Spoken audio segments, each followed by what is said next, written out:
അർത്ഥവിചാരത്തിൽ കേരളത്തിൻ്റെ സാമ്പത്തിക പ്രതിസന്ധിയുമായി ബന്ധപ്പെട്ട ചർച്ചയുടെ അടുത്ത എപ്പിസോഡിലേക്ക് നാം കടക്കുന്നു. സാർ നമസ്കാരം.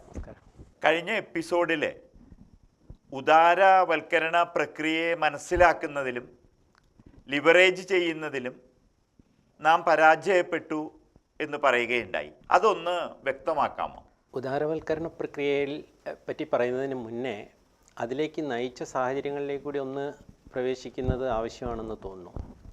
സ്വാതന്ത്ര്യം കിട്ടിയ സമയത്ത് ഏത് വികസന പാത സ്വീകരിക്കണം എന്നുള്ള കാര്യത്തിൽ ചില്ലറ അഭിപ്രായ വ്യത്യാസങ്ങളുണ്ടായിരുന്നു. അന്ന് ലോകത്ത് നിലവിലിരുന്നത് പാശ്ചാത്യ രാജ്യങ്ങളിലുള്ള ക്യാപിറ്റലിസ്റ്റ് രീതിയും സോവിയറ്റ് യൂണിയനിലുണ്ടായിരുന്ന കമ്മ്യൂണിസ്റ്റ് രീതിയുമായിരുന്നു. ഇതിൽ രണ്ടിൽ നിന്നും വ്യത്യസ്തമായി ഏകദേശം ഒരു മിശ്ര സമ്പദ് വ്യവസ്ഥ എന്ന് പറയാവുന്ന രീതിയിൽ, അതേസമയം സോഷ്യലിസ്റ്റിക് പാറ്റേൺ ഓഫ് സൊസൈറ്റി ഉന്നം വെച്ചുള്ള ഒരു വികസന രീതിയായിരുന്നു സ്വാതന്ത്ര്യാനന്തര ഭാരതത്തിൽ നമ്മൾ സ്വീകരിച്ചിരുന്നത്. അതിൻ്റെ പ്രത്യേകതകളെന്ന് പറഞ്ഞാൽ, ഒന്ന്, commanding heights of economy for public sector, അതായത് പ്രധാനപ്പെട്ട മേഖലകളെല്ലാം തന്നെ പൊതുമേഖലയിലേക്ക് കൊണ്ടുവരിക എന്നുള്ളതായിരുന്നു ഒന്നാമത്തേത്. രണ്ടാമത്തേത് സെൻട്രലൈസ്ഡ് പ്ലാനിംഗ് ആയിരുന്നു, അതായത് കേന്ദ്രീകൃത ആസൂത്രണത്തിലൂടെ കാര്യങ്ങൾ ചെയ്യുക എന്നുള്ളത്. മൂന്നാമത്തേത് ലൈസൻസ്, പെർമിറ്റ്, കോട്ട ഇവയിലൂടെ സാമ്പത്തിക പ്രവർത്തനങ്ങളെ നിയന്ത്രിക്കുക. ഈ നിയന്ത്രണം അതിൻ്റെ ഒരു പ്രധാന സവിശേഷതയായിരുന്നു.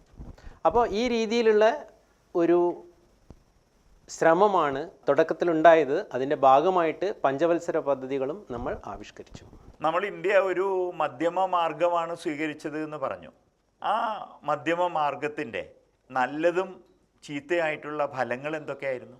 നല്ല ഫലങ്ങളെന്ന് പറഞ്ഞു കഴിഞ്ഞാൽ, നമുക്കന്ന് വളരെ കുറഞ്ഞ റിസോഴ്സസേ ഉണ്ടായിരുന്നുള്ളൂ. ഈ റിസോഴ്സസ് ഏറ്റവും അത്യാവശ്യമായിട്ടുള്ള മേഖലകളിലേക്ക് ഉപയോഗിക്കുക എന്നുള്ളത് കാർഷിക അഭിവൃദ്ധിക്ക് വേണ്ട വൻകിട അണക്കെട്ടുകൾ, ജലസേചന പദ്ധതികൾ തുടങ്ങിയ കാര്യങ്ങൾ ആരംഭിക്കുക എന്നുള്ളത്, ഖനവ്യവസായ മേഖലയിലെ പൊതുമേഖലയിൽ സ്ഥാപനങ്ങൾ തുടങ്ങുക എന്നുള്ളത്, പിന്നെ നമുക്ക് ഈ സ്കിൽഡായിട്ടുള്ള ഒരു വർക്ക് ഫോഴ്സിനെ ഡെവലപ്പ് ചെയ്തെടുക്കുക എന്നുള്ളത്, ഇങ്ങനെയുള്ള കാര്യങ്ങൾക്കെല്ലാം തുടക്കം കുറിച്ചത് ഈ പറഞ്ഞിരുന്ന പഞ്ചവത്സര പദ്ധതികളിലൂടെയാണ്. ഇതിനിടയ്ക്ക് നമുക്ക് ഒരുപാട് വെല്ലുവിളികൾ ഉണ്ടായിരുന്നു. ഒന്ന്, നൂറ്റാണ്ടുകളുടെ സാമ്രാജ്യത്വ ചൂഷണത്തിന് ശേഷം വളരെ ശുഷ്കിച്ച ഒരു സാമ്പത്തിക അവസ്ഥയായിരുന്നു. വിഭവങ്ങളുടെ ലഭ്യതക്കുറവുണ്ടായിരുന്നു. ജനങ്ങളിൽ നല്ലൊരു പങ്ക് പട്ടിണിയിലും നിരക്ഷരതയിലും ഒക്കെ ആയിരുന്ന അവസ്ഥയായിരുന്നു. അപ്പോൾ അതിൽ നിന്നും കരകയറാനുള്ള ശ്രമങ്ങൾ ആരംഭിച്ചു. അതിനിടയ്ക്ക് യുദ്ധങ്ങൾ നമുക്ക് നേരിടേണ്ടി വന്നു. അത് കാരണം യുദ്ധോപകരണങ്ങളുടെ ഉൽപ്പാദനത്തിലും നമുക്ക് ശ്രദ്ധ കേന്ദ്രീകരിക്കേണ്ടി വന്നു. അപ്പോൾ ഇങ്ങനെയുള്ള വെല്ലുവിളികളെ നേരിടാനുള്ള അടിസ്ഥാനപരമായിട്ടുള്ള ജോലി ഈ സമയത്ത് നടന്നു എന്നുള്ളതാണ് ഇതിൻ്റെ ഗുണവശങ്ങൾ. അതേസമയം അതിൻ്റെ മോശവശങ്ങൾ എന്ന് പറഞ്ഞു കഴിഞ്ഞാൽ, നമ്മളപ്പോഴും വിദേശ സഹായത്തിന് വലിയ തോതിൽ ആശ്രയിക്കേണ്ട അവസ്ഥയിലായിരുന്നു. ഒന്നാമത്, 3 പഞ്ചവത്സര പദ്ധതികൾ കഴിഞ്ഞിട്ട് പോലും നമുക്ക് പട്ടിണിയിൽ നിന്നും വലിയ മോചനം ഉണ്ടായിരുന്നില്ല. 60കളുടെ അവസാനത്തിലാണ് കാർഷിക വിപ്ലവം നമുക്ക് വേണ്ട രീതിയിൽ മുന്നോട്ട് കൊണ്ടുവരാൻ കഴിഞ്ഞത്. അതിൻ്റേതായിട്ടുള്ള നല്ല ഫലങ്ങൾ ഭക്ഷ്യരംഗത്തുണ്ടായി. എന്നിരുന്നാൽ പോലും PL 480 പോലെയുള്ള അമേരിക്കയുടെ ഭക്ഷ്യസഹായ പദ്ധതിയൊക്കെ ആശ്രയിക്കേണ്ട അവസ്ഥയിലായിരുന്നു പിന്നെയും നമ്മൾ ഉണ്ടായിരുന്നത്. പിന്നെ വിദേശ നാണയ പ്രതിസന്ധി നമുക്ക് ഇടയ്ക്കിടയ്ക്ക് അഭിമുഖീകരിക്കേണ്ടി വന്നു. നമ്മുടെ സാങ്കേതിക വിദ്യ എന്നുള്ളത് അണ്ടർ ഡെവലപ്ഡ് ആയിരുന്നു. ഫോളോ ചെയ്തിരുന്ന സാമ്പത്തിക പദ്ധതി ഒരുപാട് നിയന്ത്രണങ്ങളുടേതായിരുന്നു. അത് കാരണം നമുക്ക് മൂലധന ചോർച്ച വലിയ തോതിൽ ആ സമയത്ത് നമുക്ക് ഇവിടുന്ന് ഉണ്ടായി. കാരണം കോട്ട, ലൈസൻസ്, പെർമിറ്റ് എന്നുള്ള രീതിയിൽ സാമ്പത്തിക പ്രവർത്തനങ്ങളെല്ലാം നിയന്ത്രിക്കുമ്പോൾ അത് ജനങ്ങളുടെ ഇനീഷ്യേറ്റീവ്സിന് വലിയ തോതിൽ പ്രോത്സാഹിപ്പിക്കുന്നതായിരുന്നില്ല. മാത്രമല്ല, അതിന് സമാന്തരമായി വളരെ ഉയർന്ന രീതിയിലുള്ള നികുതി നിരക്കുകളും നിലനിന്നിരുന്നു.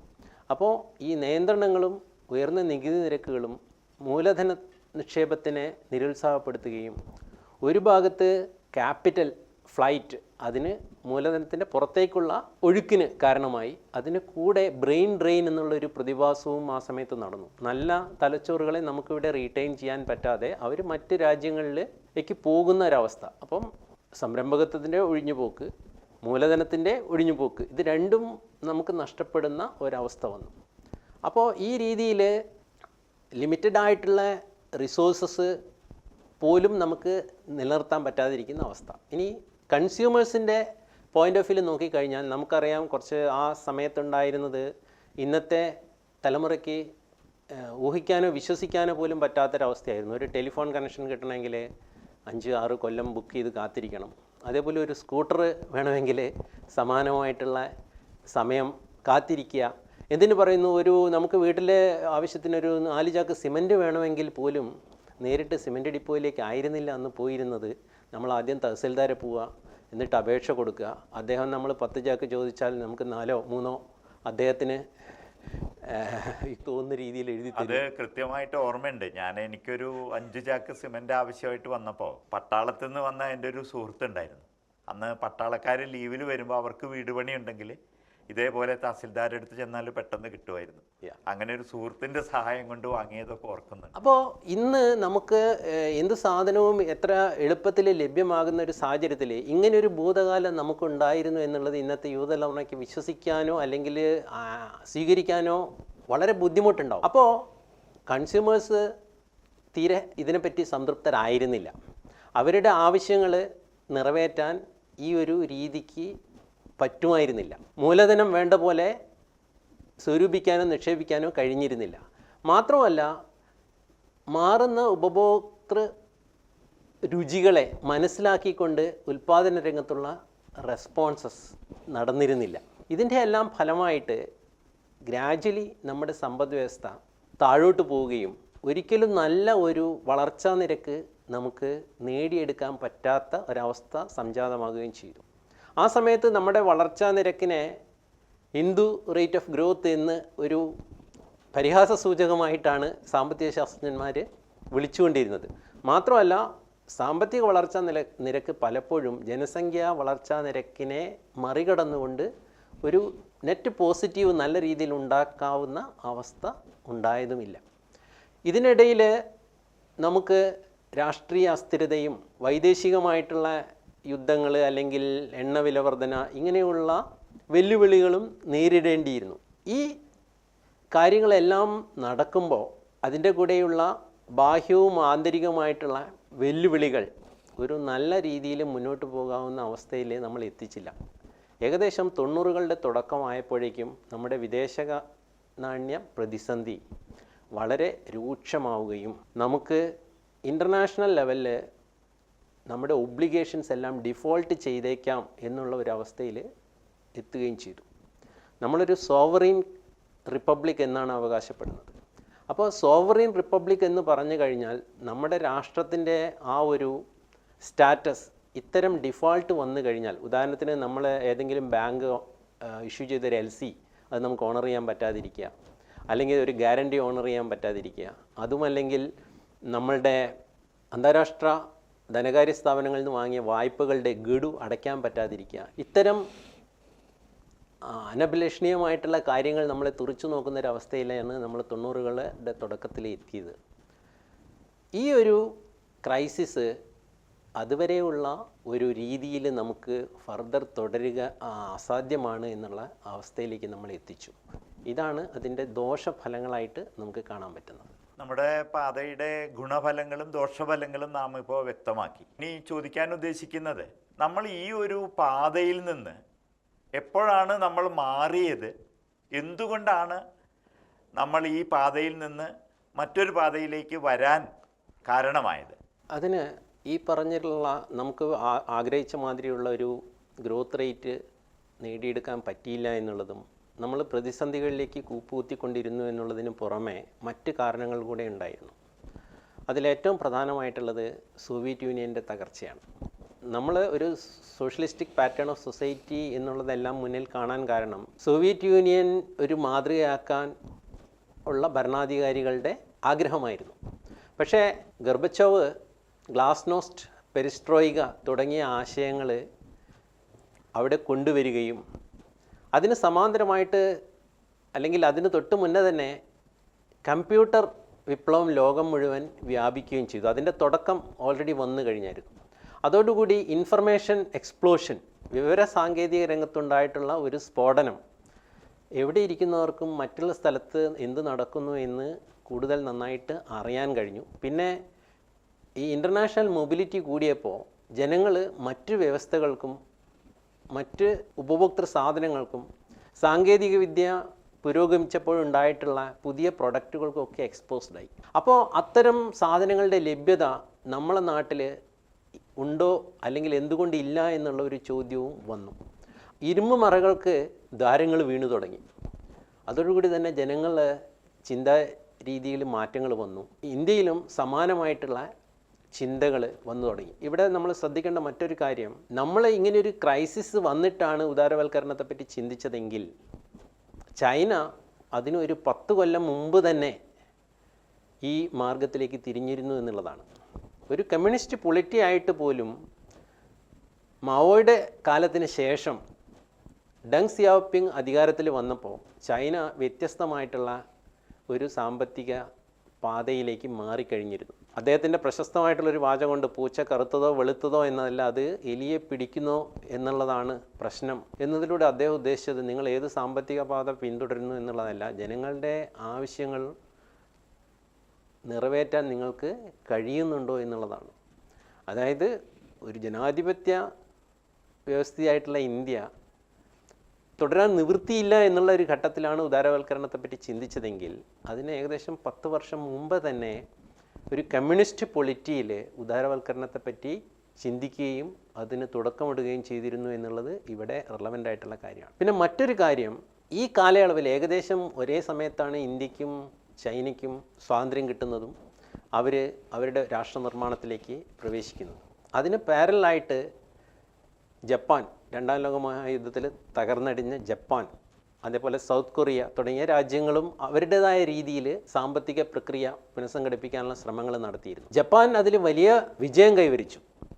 സൗത്ത് കൊറിയയ്ക്കും അതേപോലെ നല്ല രീതിയിൽ വിജയം ഉണ്ടാക്കാൻ പറ്റി. അതേസമയം ആ രീതിയിലുള്ള വിജയം ഇന്ത്യക്കോ ചൈനയ്ക്കോ ഉണ്ടാക്കാൻ പറ്റിയിരുന്നില്ല എന്നുള്ളത് ഒരു ഫാക്ടർ.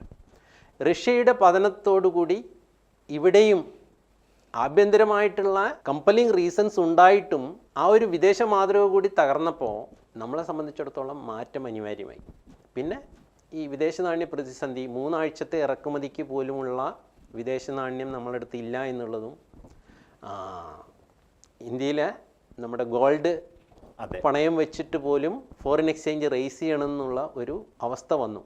ഇവിടെ ശ്രദ്ധിക്കേണ്ട ഒരു കാര്യം എന്താണെന്ന് വെച്ച് കഴിഞ്ഞാൽ, അതിനു മുമ്പുള്ള 3 പതിറ്റാണ്ടോളം ഇന്ദിരാഗാന്ധി ഭരണകൂടത്തിൻ്റെ കാലത്തും രാജീവ് ഗാന്ധി ഭരണകൂടത്തിൻ്റെ കാലത്തൊക്കെ planning commission chairman, reserve bank governor എന്നീ രീതികളിലെല്ലാം ഈ സോഷ്യലിസ്റ്റിക് പാറ്റേൺ ഓഫ് സൊസൈറ്റിക്ക് പരമാവധി ശ്രമം നടത്തിയിട്ടുള്ള മൻമോഹൻ സിംഗ് തന്നെയായിരുന്നു ഈ ഒരു മാറ്റത്തിന്, യു ടേണിനും തുടക്കം കുറിച്ചത് എന്നുള്ളതാണ്. അത് ചരിത്രത്തിൻ്റെ ഒരു വിരോധാഭാസമെന്നോ കാവ്യനീതിയെന്നോ എന്താണ് അതിന് പറയേണ്ടത് എന്നറിയില്ല. എന്തായാലും ഇനി ഈ രീതിയിൽ മുന്നോട്ട് പോവില്ല എന്നുള്ള ഒരു റിയലൈസേഷൻ 91 അധികാരം ഏറ്റെടുത്ത ന്യൂനപക്ഷ ഗവൺമെൻറ് ആണെങ്കിൽ പോലും അതിൻ്റെ പ്രധാനമന്ത്രിയായിരുന്ന നരസിംഹറാവുവിനെ മൻമോഹൻ സിംഗ് ബോധ്യപ്പെടുത്തുകയും എന്താണോ നിങ്ങൾക്ക് ഉത്തമമായിട്ട് തോന്നുന്നത് ആ പാത നിങ്ങൾ പിന്തുടരൂ എന്നുള്ള വളരെ ബോൾഡായിട്ടുള്ള ഒരു രാഷ്ട്രീയ പിന്തുണ നരസിംഹറാവുവിൻ്റെ അടുത്ത് കിട്ടുകയും ചെയ്തു എന്നുള്ളിടത്താണ് ഈ നമ്മുടെ നയവിദ്യാനം അല്ലെങ്കിൽ പുതിയ ഒരു പാത നമ്മളവിടെ വെട്ടി തുറക്കുന്നത്.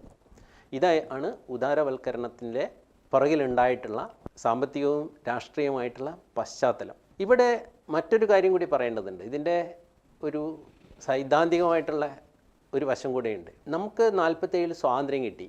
ഈ സ്വാതന്ത്ര്യം കിട്ടിയപ്പോൾ രാഷ്ട്രീയ സ്വാതന്ത്ര്യം യാതൊരുവിധ പരിധിയും ഇല്ലാതെ അപ്പോൾ തന്നെ നമുക്ക് ലഭ്യമായിരുന്നു.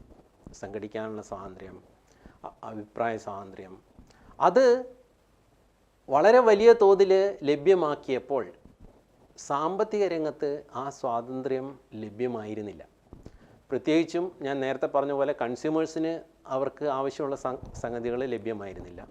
സംരംഭകർക്ക് സംരംഭങ്ങൾ തുടങ്ങാനുള്ള കാര്യങ്ങളിലും ഒരുപാട് നിയന്ത്രണങ്ങൾ ഉണ്ടായിരുന്നു. ഞാൻ നേരത്തെ പറഞ്ഞ പോലെ ലൈസൻസ്, പെർമിറ്റ്, കോട്ട, ഇത് വലിയ തോതിൽ കാര്യക്ഷമതക്കുറവിനും അഴിമതിക്കും എല്ലാം തന്നെ കാരണമായി. അപ്പോൾ ഈ ഒരു പശ്ചാത്തലത്തിലാണ് പുതിയ സാമ്പത്തിക നയങ്ങൾ മൻമോഹൻ സിംഗ് മുന്നോട്ട് വയ്ക്കുന്നത്. ഈ മുന്നോട്ട് വെച്ച സാമ്പത്തിക നയങ്ങൾ സത്യത്തിൽ സാമ്പത്തിക രംഗത്തും ജനങ്ങൾക്ക് സ്വാതന്ത്ര്യം പ്രദാനം ചെയ്യുന്നതായിരുന്നു.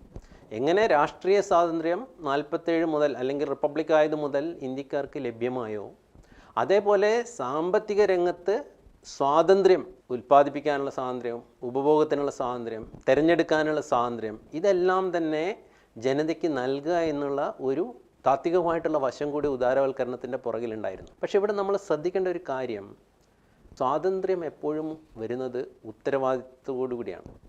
നിങ്ങളുടെ സ്വാതന്ത്ര്യം സസ്റ്റെയിൻ ചെയ്യണമെങ്കിൽ നിങ്ങൾ ഉത്തരവാദിത്വത്തോടു കൂടി അതിനെ സമീപിക്കണം. അപ്പോൾ സത്യത്തിൽ സർക്കാർ എന്താണ് പറഞ്ഞിരുന്നത്?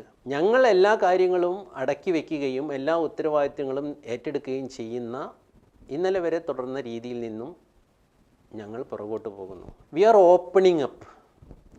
അതാണ് ഓപ്പണിംഗ് അപ്പ് ആയിരുന്നു. Opening up for what? നിങ്ങൾ ഉത്തരവാദിത്തങ്ങൾ ഏറ്റെടുക്കുക, നിങ്ങൾ ഉൽപ്പാദനം നടത്തുക, അതിനുള്ള സംഘടനാ രൂപങ്ങൾ കൈക്കൊള്ളുക. മാത്രമല്ല നിയന്ത്രിത വ്യവസ്ഥയിൽ ഈ അലോക്കേഷനെ പറ്റി പ്രാദേശികമായിട്ടുള്ള പരാതികൾ ഒരുപാട് വരാനുള്ള സാധ്യത ഉണ്ടായിരുന്നു. ആ സംസ്ഥാനത്തിനോട് അവഗണന ചെയ്തു, അല്ലെങ്കിൽ ഈ സംസ്ഥാനത്തിന് കൂടുതൽ പദ്ധതി വീതം കുറഞ്ഞു കൂടി എന്നൊക്കെ. ഒരു ഉദാരവൽക്കരണത്തിൽ ജനങ്ങൾ തന്നെയാണ് ഇനീഷ്യേറ്റീവ് എടുക്കുക എന്നുള്ളത് കൊണ്ട് അവർക്ക് റിസോഴ്സസ് മൊബിലൈസ് ചെയ്ത് അവരാഗ്രഹിക്കുന്ന കാര്യങ്ങൾ ചെയ്യാനുള്ള സ്വാതന്ത്ര്യം കൂടുതലായിരുന്നു. അപ്പോൾ ശരിക്കും പറഞ്ഞു കഴിഞ്ഞാൽ സാമ്പത്തിക സ്വാതന്ത്ര്യത്തിൻ്റെ ഒരു ലഭ്യത കൂടിയായിരുന്നു ഉദാരവൽക്കരണം. നമ്മൾ ഫെഡറലിസത്തിനെ പ്രൊമോട്ട് ചെയ്യാൻ പര്യാപ്തമായിട്ടുള്ള ഒരു നീക്കം കൂടിയായിരുന്നു. കാരണം എല്ലാ കാര്യങ്ങളും അവിടെ ഡൽഹിയിൽ കേന്ദ്രീകരിക്കുകയും രാഷ്ട്രീയമായിട്ടുള്ള തീരുമാനവും പ്ലാനിംഗ് കമ്മീഷൻ്റെ അനുമതിയും ഉണ്ടെങ്കിൽ മാത്രമേ നിങ്ങൾക്ക് എന്ത് സാമ്പത്തിക പ്രവർത്തനവും നടത്താൻ പറ്റൂ എന്നുള്ള അവസ്ഥയിൽ നിന്നും ഇതെല്ലാം ലൈസൻസ് പെർമിറ്റ് കോട്ട രാജിനെ ഡിമോളിഷ് ചെയ്തു. അന്ന് പോളിസി മേക്കേഴ്സ് പറഞ്ഞിട്ടുള്ളത് unleashing the potential of productive forces എന്നായിരുന്നു. Unleashing the potential of productive forces, ഉൽപ്പാദന ശക്തികളെ കെട്ടഴിച്ചു വിടുക. അപ്പോൾ അത് ഒരു വശത്ത് സ്വാതന്ത്ര്യം തന്നു എന്നുള്ളതിൻ്റെ കൂടെ ഉത്തരവാദിത്വവുമായിരുന്നു. ഇത് മനസ്സിലാക്കി ആ അവസരത്തെ ഉപയോഗിച്ച സംസ്ഥാനങ്ങൾക്ക് സാമ്പത്തികമായി മുന്നേറാൻ കഴിഞ്ഞു. നമ്മെ സംബന്ധിച്ചിടത്തോളം ആ രീതിയിൽ അത് മനസ്സിലാക്കാനും ആ ഉത്തരവാദിത്വം ഏറ്റെടുക്കാനുമുള്ള ശ്രമങ്ങൾ നമ്മുടെ ഭാഗത്ത് വേണ്ടത്ര ഉണ്ടായിരുന്നില്ല. നമ്മളിപ്പോൾ കണ്ടു, ഈ സ്വത്ത് മുഴുവൻ സ്റ്റേറ്റിൻ്റെ കീഴിലാക്കുന്ന സോഷ്യലിസ്റ്റ് പാത ഏതൊക്കെ രാജ്യങ്ങൾ സ്വീകരിച്ചുവോ അവർക്കൊക്കെ പരാജയം ഉണ്ടായതായിട്ട് തെളിഞ്ഞു. ചൈന അത് നേരത്തെ മനസ്സിലാക്കിയിട്ട് അവർ മാർഗമൊന്ന് മാറ്റി ചവിട്ടി. എന്നാൽ സോവിയറ്റ് യൂണിയനിൽ അക്കാലത്ത് വായിച്ചത് എനിക്ക് കൃത്യമായിട്ട് ഓർമ്മയുണ്ട്. അവർ ജനങ്ങൾക്ക് വളരെ കുറഞ്ഞ തോതിൽ സ്വകാര്യ സ്വത്ത് അനുവദിച്ചു. അതായത് കൃഷി ചെയ്യാൻ വേണ്ടി, സ്വന്തമായിട്ട് കൃഷി ചെയ്യാൻ വേണ്ടി വളരെ കുറഞ്ഞ ഭൂമി അനുവദിച്ചു. പക്ഷേ ഇവർ ഭരണാധികാരികൾ ശ്രദ്ധിച്ചത് ഈ കുറഞ്ഞ ഭൂമിയിൽ വളരെ അധികം വിളവ് അവരുണ്ടാക്കി. ഇത് അദ്ദേഹത്തെ ഒന്ന് മാറ്റി ചിന്തിക്കാൻ ഗോർബച്ചേവിനെ പ്രേരിപ്പിച്ചു എന്നൊക്കെയാണ് ആളുകൾ പറയുന്നത്. അപ്പം നമ്മളും ഈ നിർബന്ധം വന്നിട്ടാണെങ്കിൽ പോലും നമ്മൾ ഈ പാതയിലേക്ക് മാറിയപ്പോൾ നമ്മൾക്ക് സ്വാതന്ത്ര്യം, സാമ്പത്തിക സ്വാതന്ത്ര്യം കിട്ടിയെന്നാണ് സാറ് സൂചിപ്പിച്ചത്. ഈ ഉദാരവൽക്കരണത്തിൻ്റെ സൈദ്ധാന്തികവും രാഷ്ട്രീയവുമായിട്ടുള്ള മാനങ്ങൾ ഒന്നുകൂടി വിശദീകരിക്കാമോ? ഇവിടെ നമ്മൾ ശ്രദ്ധിക്കേണ്ടത്, പ്രത്യേകിച്ച് സോവിയറ്റ് യൂണിയൻ്റെ ഉദാഹരണം പറഞ്ഞതുകൊണ്ട്, സോവിയറ്റ് യൂണിയൻ സൈനിക രംഗത്ത് പാശ്ചാത്യ ശക്തികളോട് കിടപിടിച്ച് നിന്നിരുന്നു. ആണവശക്തിയായിരുന്നു. ബഹിരാകാശ ഗവേഷണത്തിലും അവർ തുല്യശക്തികളായിരുന്നു. നയതന്ത്ര രംഗത്തും സോവിയറ്റ് യൂണിയൻ കിടപിടിച്ച് തന്നെയാണ് നിന്നിരുന്നത്. അവരെവിടെയാണ് പരാജയപ്പെട്ടത്? സത്യത്തിൽ റഷ്യ അല്ലെങ്കിൽ സോവിയറ്റ് യൂണിയൻ US പരാജയപ്പെടുകയല്ല ചെയ്തത്, റൂബിൾ ഡോളറിനോട് പരാജയപ്പെടുകയാണ് ചെയ്തത്. ഒരു കാലത്ത് ഒരു ഡോളറിന് ഒരു റൂബിൾ ഈക്വലൻ്റ് ആയിരുന്നെങ്കിൽ സോവിയറ്റ് യൂണിയൻ തകരുന്ന സമയമാകുമ്പോഴേക്ക് 1000 റൂബിൾ കൊടുത്താലും ഒരു ഡോളർ ലഭ്യമല്ല എന്നുള്ളൊരവസ്ഥ ഉണ്ടായിരുന്നു. കാരണം പാശ്ചാത്യ സമ്പദ് വ്യവസ്ഥകൾ കൂടുതൽ കൺസ്യൂമർ ഓറിയൻറ്റഡ് ആയിട്ടാണ് മുന്നോട്ട് പോയത്. അതേസമയം സോവിയറ്റ് സമ്പദ് വ്യവസ്ഥ കൺസ്യൂമർ ഓറിയൻറ്റഡ് ആയിട്ടായിരുന്നില്ല മുന്നോട്ട് പോയിരുന്നത്. അതുകൊണ്ട് പ്രത്യേകിച്ചും ഈ ഇൻഫർമേഷൻ എക്സ്പ്ലോഷൻ വരികയും ഇരുമ്പുമറയ്ക്ക് ഓട്ട വീഴുകയും ചെയ്തപ്പോൾ ഇൻ്റർനാഷണൽ ട്രാവലും എക്സ്പോഷറും ജനങ്ങൾക്ക് കൂടിയപ്പോൾ മറ്റുള്ള സ്ഥലത്ത് എന്താണ് സംഭവിക്കുന്നത് എന്നുള്ളതിൻ്റെ ഇൻഫർമേഷൻ അവർക്ക് കിട്ടുകയും അത് അവർക്ക് അത്തരത്തിലുള്ള ആഗ്രഹങ്ങൾ അല്ലെങ്കിൽ ലക്ഷ്യങ്ങളെ വിപുലീകരിക്കുകയും ചെയ്തു. ഇത് കാരണം എന്തായി, ഔദ്യോഗിക വിനിമയ നിരക്ക് എന്താണെങ്കിലും കൂടുതൽ റൂബിൾ കൊടുത്ത് ഡോളർ കൊടുത്താൽ മാത്രം കിട്ടുന്ന സാധനങ്ങൾ വാങ്ങാനുള്ള ഒരു ടെൻഡൻസി വന്നു. ഇതോടുകൂടി ഔദ്യോഗികമായ വിനിമയ നിരക്കിന് അപ്രസക്തമാവുകയും അണ്ടർഗ്രൗണ്ടിൽ അല്ലെങ്കിൽ ഹവാലയിൽ എന്താണ് റേറ്റ്, ആ റേറ്റിൽ റൂബിളിന് ഡോളറിന് മുന്നിൽ പിടിച്ചു നിൽക്കാൻ പറ്റാത്ത അവസ്ഥ വരികയും ചെയ്തു. ഇത് ആഭ്യന്തരമായിട്ടുള്ള ഉൽപ്പാദനം ഉപഭോക്താക്കൾ ആഗ്രഹിക്കുന്ന രീതിയിലും ആഗ്രഹിക്കുന്ന വസ്തുക്കളിലും എത്തിക്കാൻ പറ്റാതെ അതെല്ലാം പുറത്തുനിന്ന് വരാൻ കാത്തു നിൽക്കുന്നൊരവസ്ഥ വരികയും ആ ഒരവസ്ഥയിൽ, അതായത് നമ്മുടെ സമ്പദ് വ്യവസ്ഥ, ആ പ്രത്യേക രാജ്യത്തിൻ്റെ സമ്പദ് വ്യവസ്ഥ ദുർബലമാവുകയും അത് കാരണം അവർക്ക് കൂടുതൽ ഇറക്കുമതിയെ ആശ്രയിക്കേണ്ടി വരികയും ആ ഇറക്കുമതിയെ ആശ്രയിക്കുന്ന കാരണം വലിയ വ്യാപാര കമ്മി ഉണ്ടാവുകയും ഈ വ്യാപാര കമ്മി കാരണം എക്സ്ചേഞ്ച് റേറ്റിലെ വ്യത്യാസം വരികയും ആ രാജ്യത്തിൻ്റെ കറൻസി തകർച്ച നേരിടുകയും ചെയ്യുന്നു എന്നാണ് ഇവിടെ സംഭവിക്കുന്നത്. ഇതുതന്നെയായിരുന്നു ഇന്ത്യയും അഭിമുഖീകരിച്ചിരുന്നത്.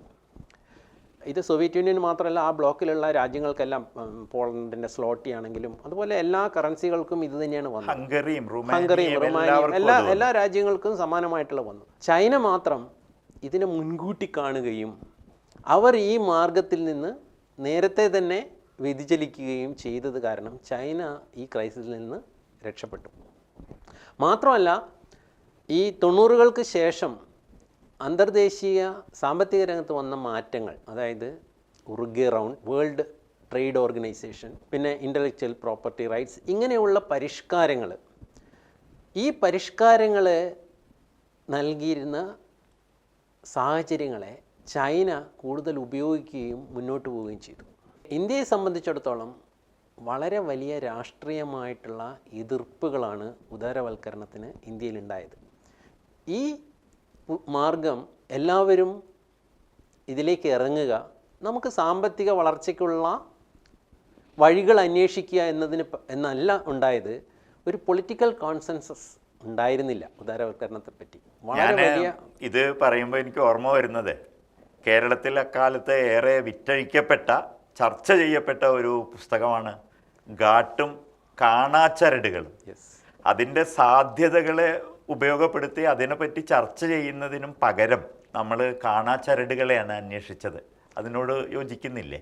മാത്രമല്ല, നമ്മൾ ഉദാരവൽക്കരണത്തിനെ, ആ പ്രക്രിയയെ വളരെയധികം എതിർത്തപ്പോൾ നമ്മുടെ മനസ്സിലുണ്ടായിരുന്ന ആശങ്ക, ഈ ആഗോള മൂലധനത്തിൻ്റെ ഒഴുക്കും നമ്മൾ ഉയർന്ന താരിഫ് വെച്ചുകൊണ്ട് ഇറക്കുമതി നിയന്ത്രണം ഒക്കെ പിൻവലിച്ച് കഴിഞ്ഞാൽ പാശ്ചാത്യ ശക്തികൾ, പ്രത്യേകിച്ചും USA, യൂറോപ്യൻ രാജ്യങ്ങൾ എന്നിവ ഈ ലോകത്തെ സാമ്പത്തികമായിട്ട് ആധിപത്യം സ്ഥാപിക്കുകയും നമ്മൾ അവർക്ക് അടിമകളായി പോവുകയും ചെയ്യുന്നുള്ളായിരുന്നു ആശങ്ക. പക്ഷേ കഴിഞ്ഞ 30 കൊല്ലത്തെ ചരിത്രം നമുക്ക് കാണിച്ചു തരുന്നത് USA-യോ ഈ യൂറോപ്യൻ ശക്തികളോ അല്ല ഇത്തരമൊരു ആധിപത്യം നേടിയെടുത്തത്. അന്നത്തെ അവരുടെ സാമ്പത്തിക അവസ്ഥയേക്കാളും മോശമായ ഒരവസ്ഥയിലാണ് ഈ 30 കൊല്ലത്തിന് ശേഷം നിൽക്കുന്നത്. മറിച്ച് ചൈനയാണ് ഈ അവസരങ്ങളെല്ലാം ഉപയോഗിച്ചിരുന്നത് എന്നുള്ളതാണ്. ചൈന ഉദാരവൽക്കരണത്തിലേക്ക് പോവുകയും ഈ ഗ്ലോബലൈസേഷൻ നൽകിയ അവസരങ്ങൾ വളരെ സമർത്ഥമായിട്ട് ഉപയോഗിച്ച് മറ്റ് യൂറോപ്യൻ ശക്തികളെയെല്ലാം പിന്തള്ളിയെന്ന് മാത്രമല്ല, USA-യോട് കിടപിടിക്കാവുന്ന രീതിയിലേക്ക് അവരിന്ന് എത്തിച്ചേർന്നിരിക്കുകയാണ്. USA ഇന്ന് എക്കണോമി ജീർണിച്ചുകൊണ്ടിരിക്കുകയാണ്. അതേസമയം ചൈന ഫ്ലറിഷ് ചെയ്തുകൊണ്ടിരിക്കുകയാണ്. ഇടക്കാലത്ത് ചെറിയ തോതിലുള്ള സെറ്റ്ബാക്സ് ഒക്കെ വന്നിട്ടുണ്ടെങ്കിൽ കൂടി.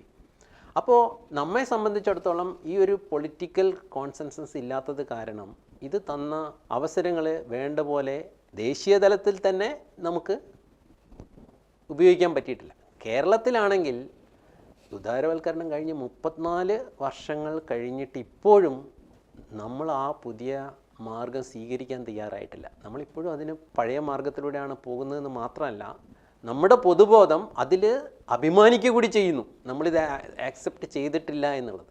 ഇത് നമുക്ക് നൽകിയിരിക്കുന്ന നഷ്ടം വളരെ വലുതാണ്. കാരണം സർക്കാർ അന്ന് വരെ എല്ലാ കാര്യങ്ങളും ഏറ്റെടുത്തിട്ട് ഇതൊക്കെ ഞങ്ങൾ ചെയ്യും എന്നുള്ള ഒരവസ്ഥയിൽ നിന്നും ഇതെല്ലാം സംസ്ഥാനങ്ങൾക്ക് അല്ലെങ്കിൽ ഓരോ പ്രദേശത്തെയും ജനങ്ങൾക്ക് നൽകുകയും നിങ്ങൾ ഇനീഷ്യേറ്റീവ് ഏറ്റെടുത്തിട്ട് നിങ്ങൾ ചെയ്യൂ എന്ന് പറഞ്ഞപ്പോൾ അത് ചെയ്യാതിരുന്ന ഒരു പ്രദേശം എന്നുള്ള രീതിയിൽ നമ്മളെല്ലാത്തിലും പുറകോട്ട് പോയി. എന്തിനാണ് ഇന്ന് പല വിദേശ രാജ്യങ്ങളും ഇന്ത്യയോടുള്ള സൗഹൃദത്തിന് വേണ്ടിയിട്ട് ആഗ്രഹിക്കുന്നത്?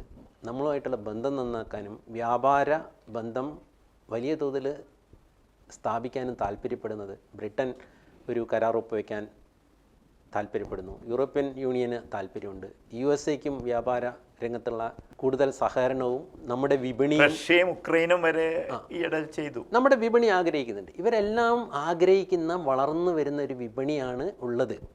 അപ്പോൾ വിദേശ രാജ്യങ്ങൾ പോലും ഈ വിപണി അവരാഗ്രഹിക്കുന്നുണ്ടെങ്കിൽ ഈ ലിബറലൈസേഷൻ ചെയ്ത സമയത്ത് കേരളം ചിന്തിക്കേണ്ടത് ഈ ഇന്ത്യ വിപണി മുഴുവൻ നമുക്ക് കിട്ടുകയാണ്, നമ്മൾക്കത് എങ്ങനെ യൂട്ടിലൈസ് ചെയ്യാം, ഉദാരവൽക്കരണത്തിൻ്റെ അവസരങ്ങൾ ഉപയോഗിച്ച് എന്നുള്ളതായിരുന്നു. നിർഭാഗ്യരെന്ന് പറയട്ടെ, കഴിഞ്ഞ 34 വർഷം, ഉദാരവൽക്കരണത്തിന് ശേഷം ഏകദേശം 33 വർഷങ്ങൾ ഇപ്പോൾ കഴിഞ്ഞു. 33 വർഷങ്ങൾ നോക്കിക്കഴിഞ്ഞാൽ നമ്മുടെ കേരള സംസ്ഥാനത്തിൻ്റെ അതിർത്തി കടന്ന് ഇന്ത്യയിൽ മറ്റ് സ്ഥലങ്ങളിൽ വെന്നിക്കൊടി പാറിച്ച 2 വ്യവസായങ്ങളേ ഉള്ളൂ.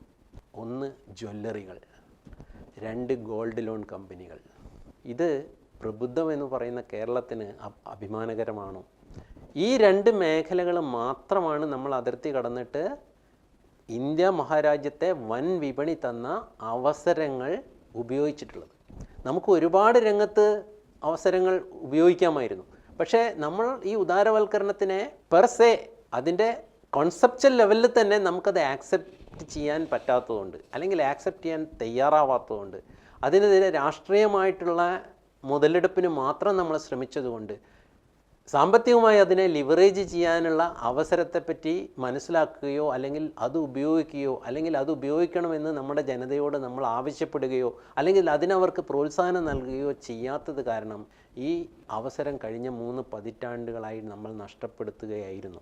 അപ്പോഴും ഇതിലൊന്നും വിശ്വാസമില്ലാതെ വികസിക്കാൻ ശ്രമിച്ച 2 പ്രതിലോമകരം എന്ന് നമുക്ക് വേണമെങ്കിൽ വിശേഷിപ്പിക്കാവുന്ന 2 മേഖലകൾ മാത്രമാണ് ഗോൾഡും ഗോൾഡ് ലോൺ. നമുക്കറിയാം, കഴിഞ്ഞ 30 വർഷം കൊണ്ട് അഖിലേന്ത്യാ തലത്തിൽ ആധിപത്യം സ്ഥാപിച്ചു നമ്മുടെ ജ്വല്ലറി ഗ്രൂപ്പുകളെല്ലാം തന്നെ.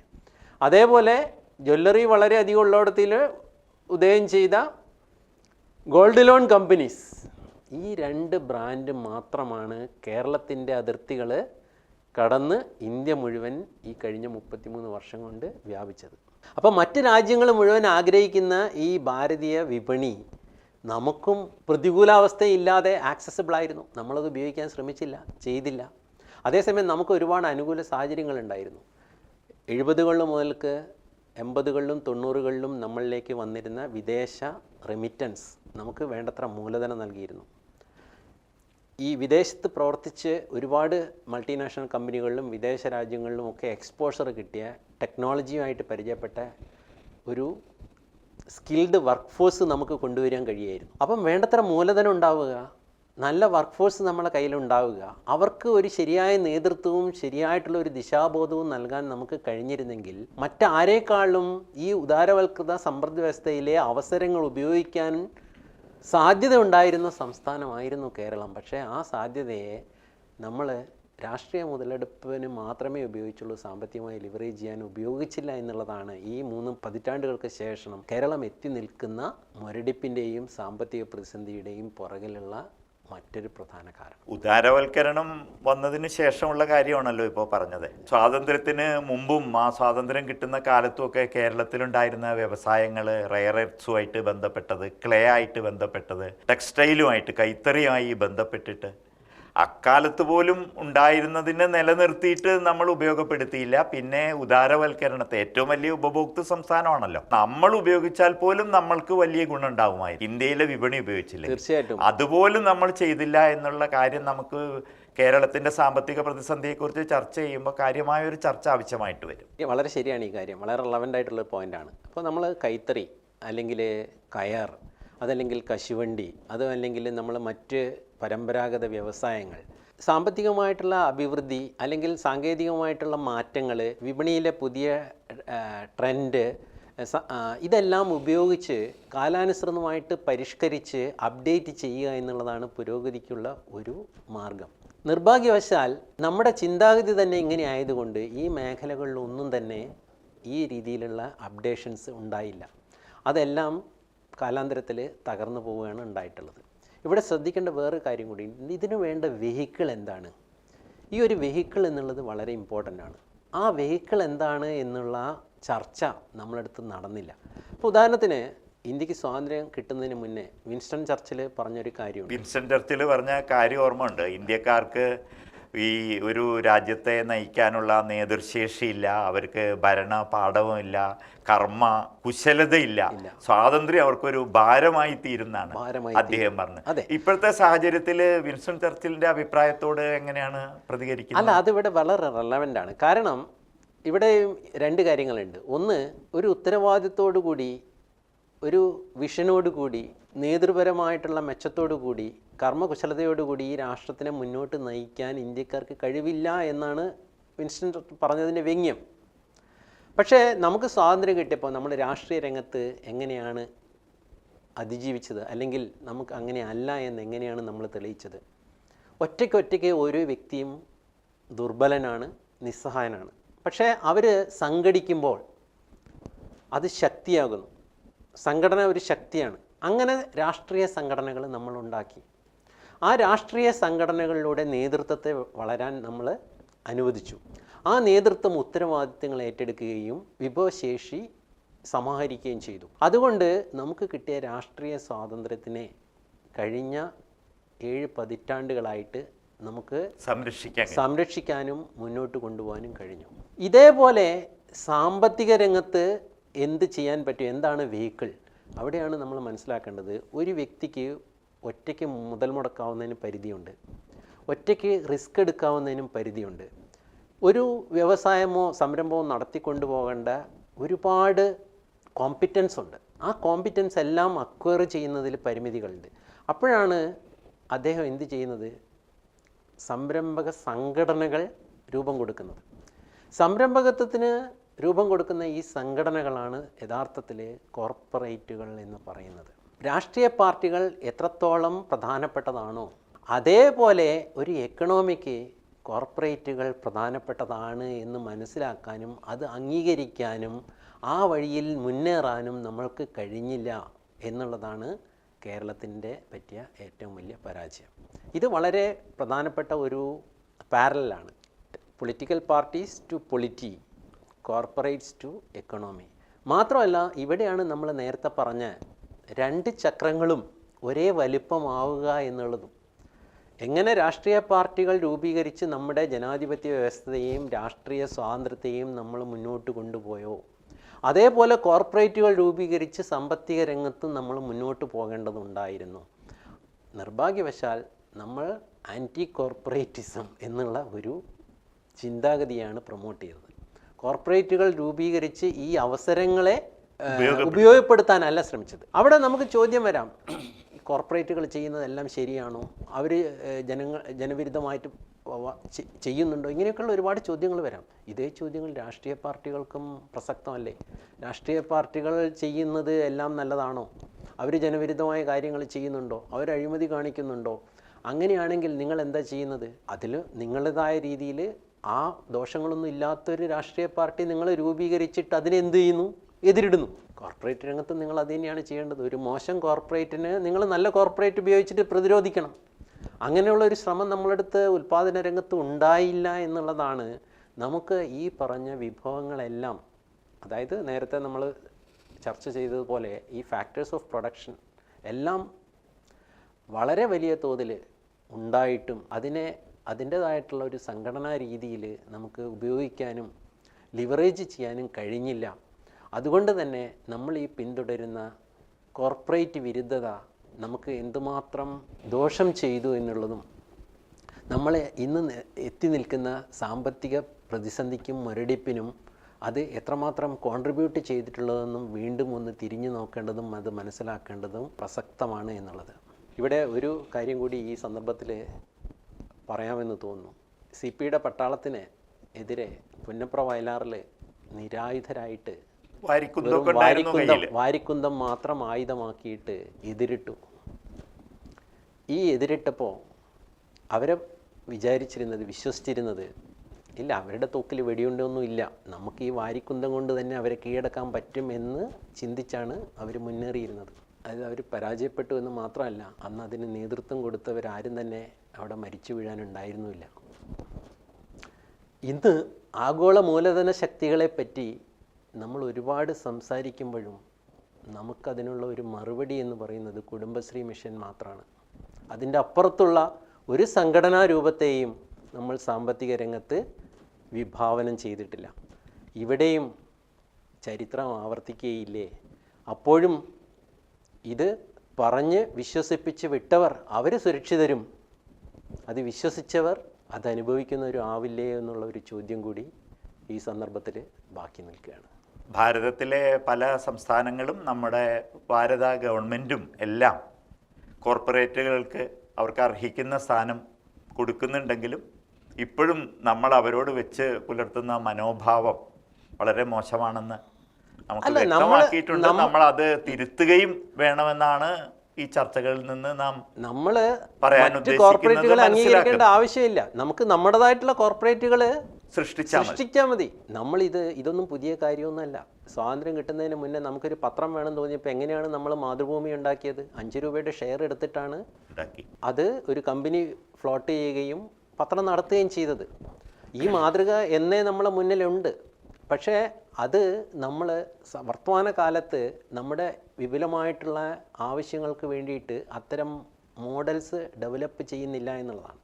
മാത്രമല്ല, ഒരു കോർപ്പറേറ്റ് എന്ന് പറഞ്ഞു കഴിഞ്ഞാൽ ഒരു വ്യക്തിക്ക് എടുക്കാൻ പറ്റാത്ത മൂലധനം അതിന് പലരിൽ നിന്ന് സമാഹരിക്കാൻ പറ്റും. ഇനി അത് പരാജയപ്പെട്ടു പോയി, ആ പരാജയത്തിൻ്റെ ഭാരവും വിഭജിക്കപ്പെട്ടു പോവുകയാണ്. അപ്പോൾ എന്താണ്, റിസ്ക് ഷെയർ ചെയ്യാനുള്ള ഒരു വെഹിക്കിൾ കൂടിയാണ് കോർപ്പറേറ്റ് എന്ന് പറയുന്നത്. മാത്രമല്ല, ആധുനിക കാലത്ത് ഒരു വ്യവസായം അല്ലെങ്കിൽ ഒരു സംരംഭം മുന്നോട്ട് പോകണമെങ്കിൽ ഒരുപാട് കോമ്പിറ്റൻസ് വേണം. അത് സാങ്കേതിക വിദ്യയായിട്ട് ബന്ധപ്പെട്ടതുണ്ട്, ഹ്യൂമൻ സ്കില്ലുമായിട്ട് ബന്ധപ്പെട്ടതുണ്ട്, സംഘടനാ രൂപങ്ങളുണ്ട്, അതിൻ്റെ ബാക്ക്വേർഡ് ഇൻ്റഗ്രേഷൻ, ഫോർവേഡ് ഇൻ്റഗ്രേഷൻ, ഈ മാതിരി കാര്യങ്ങളുണ്ട്. ഇതെല്ലാം തന്നെ ചെയ്യാൻ ആവശ്യമായിട്ടുള്ള ഒരു സംഘടനാ രൂപം സെറ്റപ്പ് ചെയ്യുക എന്നുള്ളത് കൂടി കോർപ്പറേറ്റ് എന്നുള്ളത് കൊണ്ട് ഉദ്ദേശിക്കുന്നുണ്ട്. ഇപ്പോൾ ഉദാഹരണത്തിന് ഒരു കോർപ്പറേറ്റ് സെറ്റപ്പിൽ നമ്മൾ സാധാരണ മനുഷ്യന്മാർ പ്രതികരിക്കുന്ന പോലെയല്ല അതിലെ എംപ്ലോയീസ് വസ്തുക്കളോട് പ്രതികരിക്കുന്നത്. കാരണം ആ പ്രതികരണ ശേഷി അല്ലെങ്കിൽ അവരുടെ സംഭവങ്ങളോടും ഈവൻസിനോടുള്ള പ്രതികരണം പോലും ഒരു പ്രത്യേക ഓർബിറ്റിലേക്ക് അവരുടെ പരിശീലനത്തിലൂടെയും ആറ്റിറ്റ്യൂഡ് റീഓറിയൻറ്റേഷനിലൂടെയും അവർ മാറ്റുന്നുണ്ട്. അപ്പോൾ ഇങ്ങനെ ഒരുപാട് മാനങ്ങളുണ്ട്. ഈ മാനങ്ങളെല്ലാം നമുക്ക് അച്ചീവ് ചെയ്യണമെങ്കിൽ ഇത്തരം സംഘടനാ രൂപങ്ങൾ നമ്മൾ സൃഷ്ടിച്ചെടുത്തേ മതിയാവുകയുള്ളൂ. അതിനുള്ള ശ്രമങ്ങൾ നടക്കുന്നില്ല എന്നുള്ളതാണ് നമ്മെ സംബന്ധിച്ചിടത്തോളം. ഇപ്പോഴും എല്ലാം സർക്കാർ ചെയ്യും, നമ്മളതിൻ്റെ ഗുണഭോക്താക്കളായിട്ട് മാത്രം ഇരുന്നാൽ മതി എന്നുള്ളൊരവസ്ഥയാണ് കേരളത്തിലുള്ളത്. അതായത് ഒരു പൗരന് അവകാശങ്ങളുണ്ട് എന്നുള്ളതുപോലെ ഡ്യൂട്ടീസുണ്ട്, ധർമ്മങ്ങളുണ്ട്. ഈ ധർമ്മങ്ങളെ നമ്മൾ എത്രത്തോളം പ്രൊമോട്ട് ചെയ്യുന്നുണ്ട്, അല്ലെങ്കിൽ നമുക്ക് രാഷ്ട്രത്തിൻ്റെ സമ്പദ് വ്യവസ്ഥയിൽ നിന്ന് എന്ത് കിട്ടി എന്ന് ചോദിക്കുന്നതോടൊപ്പം നമ്മൾ എന്ത് തിരിച്ചിതിന് കോൺട്രിബ്യൂട്ട് ചെയ്തു എന്നുള്ളൊരു ചോദ്യം കൂടിയുണ്ട്. ഉൽപ്പാദന വ്യവസ്ഥയ്ക്ക് നമ്മുടെ കോൺട്രിബ്യൂഷൻ എന്താണ്? അപ്പോൾ ഏറ്റവും കൂടുതൽ ജീവിത നിലവാരം അവകാശപ്പെടുന്ന ഒരു സംസ്ഥാനത്തെ ജനതയ്ക്കാണ് ഈ കോൺട്രിബ്യൂഷനും ഈക്വൽ ലെവലിൽ നമ്മൾ എത്ര കൊടുത്തു എന്നുള്ള ചോദ്യം കൂടി ചോദിക്കേണ്ട ബാധ്യത. ആ ചോദ്യം ചോദിക്കുകയാണെങ്കിൽ നമ്മൾ ഓരോരുത്തരും ഉൽപ്പാദന വ്യവസ്ഥയ്ക്കുള്ള കോൺട്രിബ്യൂഷൻ എന്താണ് നമ്മളുടെ എന്ന് ചോദിച്ചു കഴിഞ്ഞാൽ നേരത്തെ സൂചിപ്പിച്ച 1-2 കാര്യങ്ങൾ, ആ 2 ചക്രങ്ങൾ തമ്മിലുള്ള വ്യത്യാസം വളരെ ഇവിടെ നമുക്ക് റെലവൻ്റായിട്ട് മനസ്സിലാക്കാൻ പറ്റും. നമ്മുടെ രാഷ്ട്രീയ ചക്രം എന്തുകൊണ്ട് വളരെ വലുതും സാമ്പത്തിക ചക്രം എന്തുകൊണ്ട് തീരെ ചെറുതുമായി, അതുകൊണ്ട് തന്നെ നമുക്ക് നേരെ മുന്നോട്ടുള്ള ആ പ്രയാണം സാധ്യമാകുന്നില്ല, നമ്മൾ തുടങ്ങിയിടത്ത് തന്നെ കിടന്ന് കറങ്ങുകയാണ് എന്നുള്ളത്. നമ്മുടെ നേതൃശേഷി വളരെയധികം രാഷ്ട്രീയ രംഗത്ത് മാത്രമായിട്ട് കോൺസെൻട്രേറ്റ് ചെയ്യപ്പെട്ടിരിക്കുന്നു. അത് പ്രൊപ്പോർഷനേറ്റായിട്ട് സാമ്പത്തിക രംഗത്തേക്ക് വന്നിട്ടില്ല എന്നുള്ളത് മാത്രമല്ല, അത് വരണമെന്നുള്ള ഒരു അവയർനെസ് പോലും നമുക്കില്ല എന്നുള്ളതാണ്. ഒരു ഉദാഹരണത്തിന്, കഴിഞ്ഞ മന്ത്രിസഭയിലെ ഒരു മന്ത്രി ഒരു ചോദ്യം ചോദിക്കുകയുണ്ടായി. നമ്മുടെ മെട്രോമാൻ ശ്രീധരൻ അദ്ദേഹം ചില കാര്യങ്ങളെപ്പറ്റി തൻ്റെ അഭിപ്രായം, വികസന രംഗത്തുള്ള കാഴ്ചപ്പാടുകൾ പറഞ്ഞപ്പോൾ ഒരു മന്ത്രി ചോദിച്ചു, അദ്ദേഹം ആരാണ് അതിനെപ്പറ്റി അഭിപ്രായം പറയാൻ? അദ്ദേഹം ഒരു പഞ്ചായത്ത് മെമ്പറെങ്കിലും ആയിട്ടുണ്ടോ? അതായത് സാമ്പത്തിക രംഗത്ത് അതിൻ്റെ അനുഭവം ഉള്ള അറിവുള്ള ആൾക്കാരുടെ അഭിപ്രായ പ്രകടനങ്ങളെയും അവരുടെ നേതൃശേഷിയെയും നമ്മൾ ഒരു ഈക്വൽ ഫൂട്ടിങ്ങിൽ ആക്സെപ്റ്റ് ചെയ്യാനോ ശ്രവിക്കാനോ ഉപയോഗപ്പെടുത്താനോ തയ്യാറാവുന്നില്ല എന്നുള്ളതാണ് ഇവിടെ കാണുന്ന മറ്റൊരു കാര്യം. ഇതും നമ്മുടെ സാമ്പത്തിക ചക്രത്തിനെ ചെറുതാക്കുന്ന ഘടകമാണ്. അപ്പോൾ ഒന്ന്, കോർപ്പറേറ്റ് വിരുദ്ധത; രണ്ട്, രാഷ്ട്രീയ സാമ്പത്തിക ചക്രങ്ങളുടെ വലിപ്പ വ്യത്യാസം; മൂന്ന്, നേതൃശേഷിയും നമ്മുടെ കോമ്പിറ്റൻസും എല്ലാം തന്നെ രാഷ്ട്രീയ രംഗത്ത് മാത്രം കേന്ദ്രീകരിക്കപ്പെടുന്നതുകൊണ്ടുള്ള പ്രശ്നം. അപ്പോൾ നിങ്ങളത് ഒന്ന് നോക്കൂ, നമ്മുടെ ചാനലുകൾ അവരുടെ സമയത്തിൻ്റെ എത്ര ശതമാനം രാഷ്ട്രീയമായിട്ടുള്ള കാര്യങ്ങൾ ചർച്ച ചെയ്യാൻ ഉപയോഗിക്കുന്നുണ്ട്?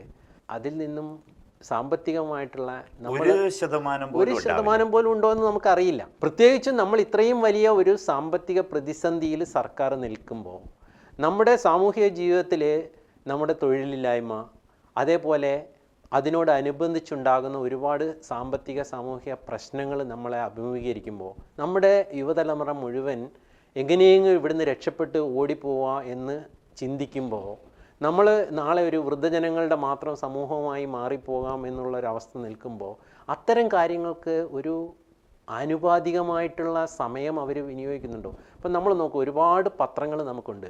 സാമ്പത്തിക കാര്യങ്ങൾ ഡിസ്കസ് ചെയ്യുന്ന ഒരു പത്രമെങ്കിലും ഉണ്ടോ? ഇനി ഇതിൻ്റെ പേജുകളിൽ അതിന് എത്ര സ്ഥലമാണ് നീക്കി വെക്കുന്നത്? ചാനലുകൾ, 140 കോടി ജനങ്ങളിലുള്ള ഇന്ത്യയിൽ എത്ര ചാനലുകളുണ്ടോ അതിലും കൂടുതൽ ചാനലുകൾ, ന്യൂസ് ചാനലുകൾ മലയാളത്തിലുണ്ട്. ഇത്രയും ചാനലുകൾക്ക് ഇവിടെ പ്രസക്തി ഉണ്ടോ എന്നുള്ളൊരു ചോദ്യം അവിടെ നിൽക്കട്ടെ.